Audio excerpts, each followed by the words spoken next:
Clare Davis with Mental Health Chats, and I'm really excited because I've got Denise Iordache with me today. Hello, Denise. How are you? Hi, Claire. I'm fine, thank you. Thank you for having me on. How is it going for you? I am fine, and thank you for being here. And Denise is she's a sleep expert, so she's going to be talking to us about sleep and performance in the workplace, especially for managers and leaders when they're leading teams. So first of all, who is Denise Iordache? Well, I am a corporate marketing gal turned therapist Wow. in a very simple way. I am a cognitive behavioral hypnotherapist by trade, and prior to being that, I was spending about 18 years in corporate marketing roles in different companies, Wow. different countries. Excellent. What a career change. So tell me, different companies, different countries. So whereabouts are you based and where are you originally from?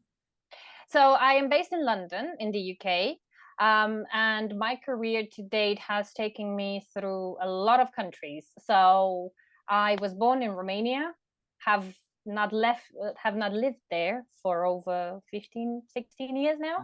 Yeah. And I worked in places such as Denmark, Canada, Belgium, the UK, Greece. How Yeah. exciting. How exciting that your career can take you around the world. So you say that you've left the corporate world and you're now a Mm-hmm. therapist. And can you explain exactly what do you do? Yes. So I am a therapist specializing in sleep and stress management.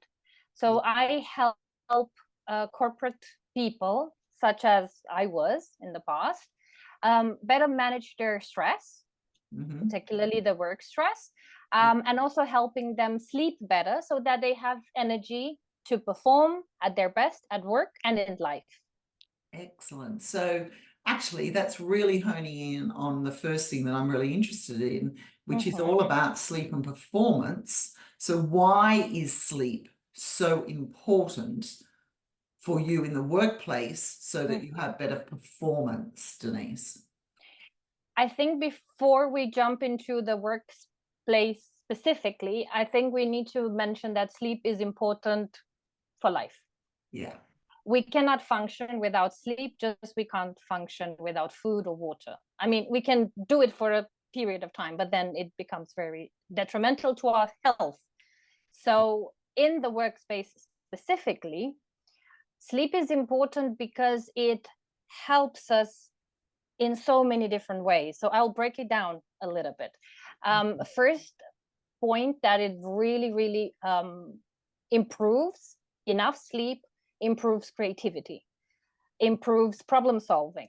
It allows our mind to feel rested during the day. So when you are faced with the challenges you have in the workplace, you are at your most creative. You are able to problem solve. You are able to look at things from different perspectives. You are able to come up with creative solutions. Mm. The other thing that is very much affected by sleep is the cognitive function. Yeah. So during sleep, there are many processes taking place. It's not just about relaxation and rest. Yeah. It's also about our cells being regenerated, our cognitive function being, switched on, if that makes sense. Because when we sleep, our bodies are busy Yeah. recreating things that we need during the day. So, for example, if you have a lack of sleep, it can lead to an impaired cognitive performance. So your attention to detail might be, not the best, or your thinking and your problem solving or alertness in the workspace also suffers. The other important piece is emotional regulation. Yeah. So adequate sleep is very closely linked to emotional well-being. And Mm. if we are in a good place emotionally, again, our work will be in a better place because we will be stable and we will be able to maintain positive relationships with our managers, with our team members, and we will be able to foster a more positive work environment, Yeah. right? And then you touched upon it in terms of productivity and efficiency. And if you think about performing a task, right? Mm-hmm. If you are well rested and refreshed, maybe that task takes you 20 minutes, let's say, whatever that task is. If you are sleep deprived, if you haven't been sleeping well for a long period of time, or you're suffering from chronic insomnia, you would have a slower reaction time. So the task that normally takes you 20 minutes, you might do it in 40 or in an hour. Yeah. Your productivity would decrease, of course, right? You would do less things during the day. And unfortunately, you have more room for error. Yeah. There will be more chances of you getting something wrong. And this comes extremely, extremely important in the safety in the workplace, because if you have somebody who is operating machinery, right? And Yeah. you think about safety, I don't know, driving a lorry or being in a factory setup, people who struggle with sleep are more likely to face work accidents. And Yeah. nobody wants that, obviously, not the manager, not the employees. And last but not least is about stress.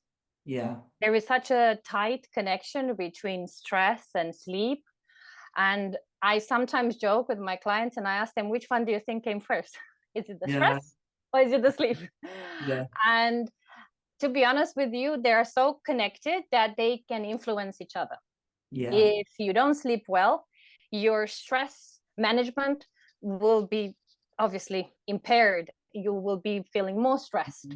The more stress you feel during the day, the less sleep you get during the night. So it becomes a whole Vicious vicious. circle. Exactly. And you're like, okay, how do I get out of it?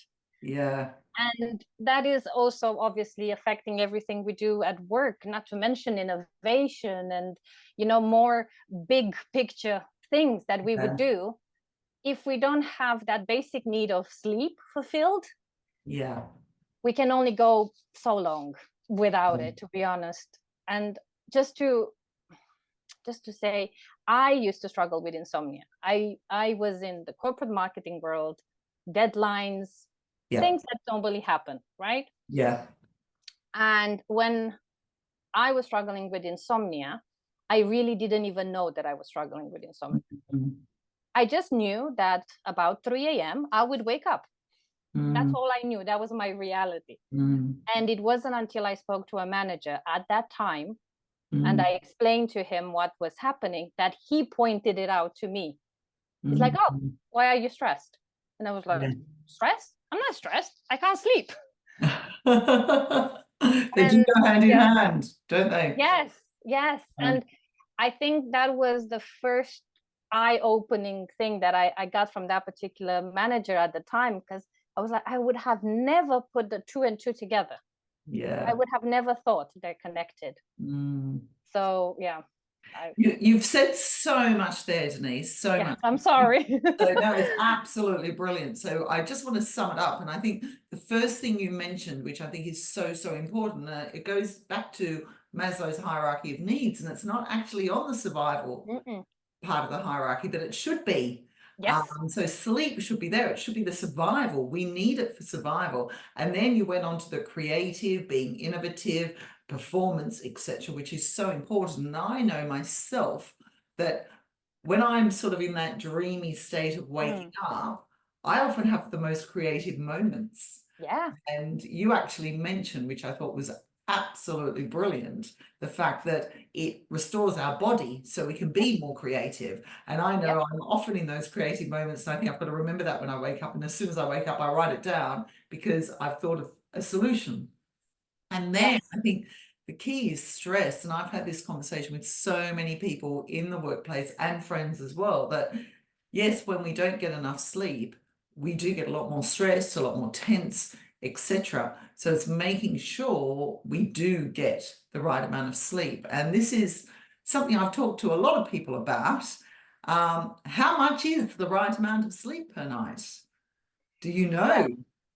Well, the NHS recommends that for adults, such as ourselves, it should be between 7 to 9 hours of sleep. Yes. Yeah, that's what I've read up on. Yes. The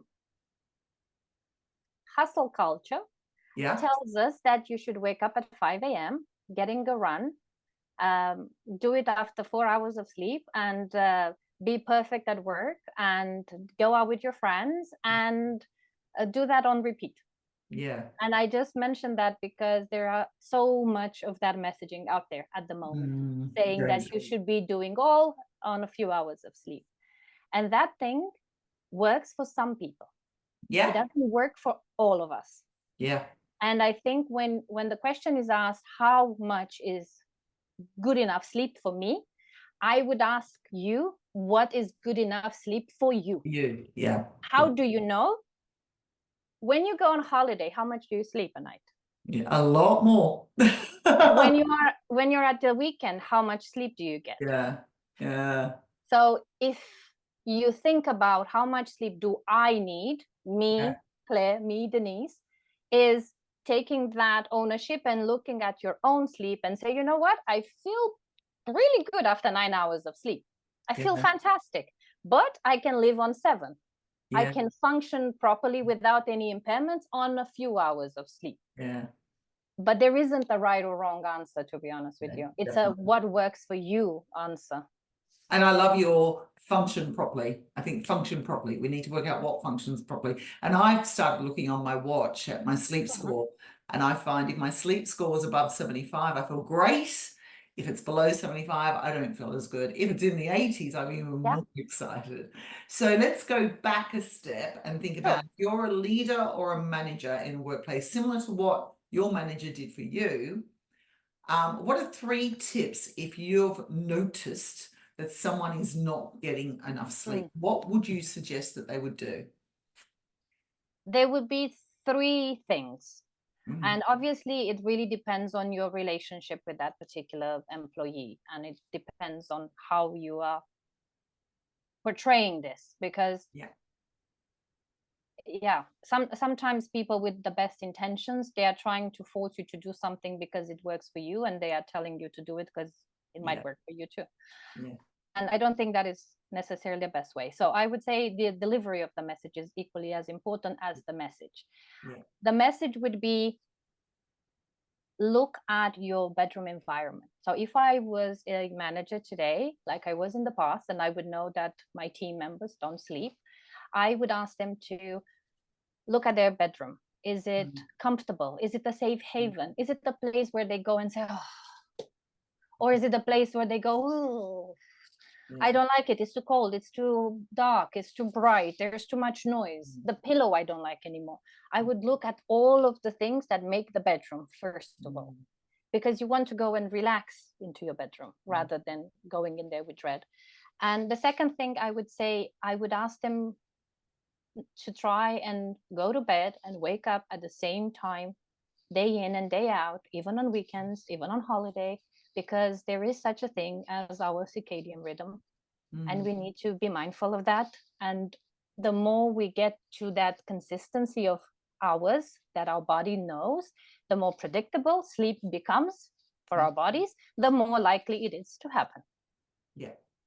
And the third one would be about what everybody speaks in this world, healthy choices. Are you drinking enough water? Are you having food for yourself, as in nutritious food? Do you get in some exercise? There is something called the 20-minute window when you wake up. And sometimes people wake up and they're out the door, right? Very quickly. Actually, having more time in the morning to be by a window or to be outside and have a cup of coffee helps a lot with what I mentioned a second ago, the circadian rhythm. So even those little things would help improve the sleep. So I would just break it into 3. Is your sleep in your bedroom comfortable? Do you like your bedroom? Are you taking responsibility for your food, your water, your exercise? And are you consistent with your windows? Love that. It's great. Those would be the first 3, because obviously once you start the conversation, you will get to know the person better, you will understand more, you can give more information. That's 3 great questions to ask somebody. So thank you so much. And I'm sure there's many, many more, and that's what you do. So I am really, really aware that there's probably a lot of people out there who are thinking, I'd love to get in touch with Denise because she could help my organization, or she could help myself, or my team. So where can people find you, Denise? So I have a private practice called Joy Spaced Therapy. Yeah. And it's called Joy Space because I want to tell you I'm all about joy. That's why I'm doing this. And if anybody puts it into a search engine, Joy Space Therapy all together, that's where they will find my website. It's joyspacetherapy.com. I'm also on LinkedIn as Denise Iordache. I know it's a mouthful, my last name. So you can find combinations between Denise and Joy Space, and again, you will find me there. Yes, and Excellent.